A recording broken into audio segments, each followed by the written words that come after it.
Hello friends, welcome back to Rama's Arusuvai kitchen. நாம் இன்றைக்கி இந்த வீடியோவில் ஒரு சிம்பிளான அண்ட் சூப்பரான பிரேக்ஃபாஸ்ட் ரெசிபி ரவா தோசை எப்படி செய்யலான்னு தான் பார்க்க போகிறோம். இது ஹோட்டல் ஸ்டைலில் இருக்கும். என்னோடய சேனலை நீங்கள் இப்போ தான் ஃபஸ்ட் டைம் பார்க்குறீங்கன்னா ரெட் கலர் சப்ஸ்கிரைப் பட்டனை ப்ரெஸ் பண்ணிக்கோங்க. கூடவே இருக்கிற பெல் ஐக்கானையும் கிளிக் பண்ணிக்கோங்க. நம்ம இந்த ரவா தோசை செய்கிறதுக்கு என்னென்ன மெஷர்மெண்ட்ஸ் எப்படி இருக்கணும் அப்படிங்கிறத பார்த்துக்கலாம். நான் 1 கப் அளவுக்கு அரிசி மாவு எடுத்திருக்கேன். இது வந்து கடையில் வாங்கின அரிசி மாவு தான். நீங்கள் வீட்லேயும் அரிசி மாவு இருந்தால் அந்த அரிசி மாவு கூட சேர்த்துக்கலாம். இதில் பாதிக்கு பாதி 1/2 கப் அளவுக்கு ரவை எடுத்துக்கோங்க. 1/4 கப் அளவுக்கு மைதா. இதுதான் மெஷர்மெண்ட். இது இப்படி செஞ்சால் தான் உங்களுக்கு ரவா தோசை ரொம்ப கிறிஸ்பியாக வரும். இதில் 1/2 டீஸ்பூன் அளவுக்கு சீரகம் சேர்த்துக்கலாம்.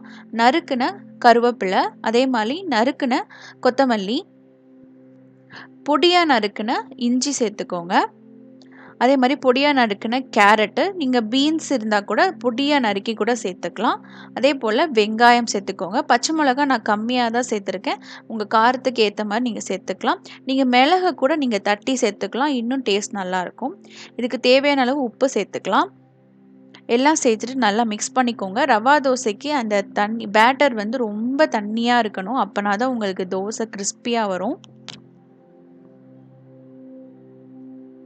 நான் மொத்தத்துக்கு ஒரு 3 கப் அளவு தண்ணி சேர்த்து நல்லா மிக்ஸ் பண்ணியிருக்கேன்.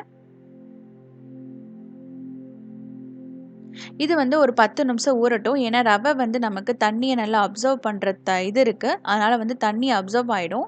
இப்போ பார்த்தீங்கன்னா கொஞ்சம் கெட்டியாயிருச்சு. இதில் நம்ம இன்னும் கொஞ்சம் தண்ணி சேர்த்துட்டு உப்பு தேவைன்னா உப்பும் கொஞ்சம் சேர்த்துட்டு நல்லா நீக்க வந்து கரைச்சி வச்சுக்கோங்க. இந்த அளவுக்கு தண்ணியாக இருந்தால் தான் உங்களுக்கு தோசை வந்து சூப்பராக கிடைக்கும். இப்போ தவா எடுத்துக்கலாம். ரவா தோசை செய்கிறதுக்கு தவா வந்து ரொம்ப ஹீட்டில் இருக்கணும். நல்ல ஹீட்டில் இருக்கணும். ஹை ஃப்ளேமில் இருக்கணும். ஒரு டிஷ்யூ வச்சு நல்லா தொடச்சிருங்க. அதுக்கு மேலே கொஞ்சோண்டு தண்ணியை ஸ்ப்ரிங்கிள் பண்ணி பாருங்கள். நல்ல சவுண்டு கேட்டுச்சுன்னா தவா வந்து சூப்பர் ஹீட்டாக இருக்குன்னு அர்த்தம். ஊற்றும் போது பார்த்தீங்கன்னா நல்லா வந்து கலக்கி விட்டுட்டு ஊற்றுங்க. ஏன்னா நமக்கு அந்த அரிசி மாவெல்லாம் கீழே தங்கியிருக்கும். அதனால் நல்லா ஒவ்வொரு தடவை நீங்கள் தோசை ஊற்றும் போதும் நல்லா மிக்ஸ் பண்ணிவிட்டு அதுக்கப்புறம் தோசை எடுத்து ஊற்றுங்க.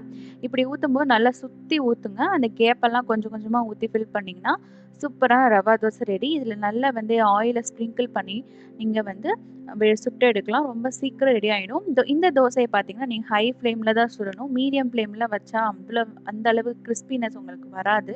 அதனால் ஓரளவுக்கு ஹை ஃப்ளேமில் வச்சே மெயின்டைன் பண்ணி நல்லா வந்து சுடுங்க. உங்களுக்கு நல்லா கருகாமல் சூப்பரான ரவா தோசை ரெடி ஆகிடும். ஹோட்டல் ஸ்டைல்லே இருக்கும். நீங்கள் கண்டிப்பாக வீட்டில் ட்ரை பண்ணி பார்க்கலாம். ஈஸியான பிரேக்ஃபாஸ்ட் ரெசிபி.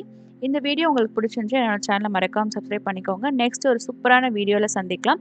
இதற்கு என்னோட வீடியோ பார்த்ததுக்கு ரொம்ப தேங்க்யூ ஃப்ரெண்ட்ஸ். லைக் பண்ணுங்கள், கமெண்ட் பண்ணுங்கள், ஷேர் பண்ணுங்கள்.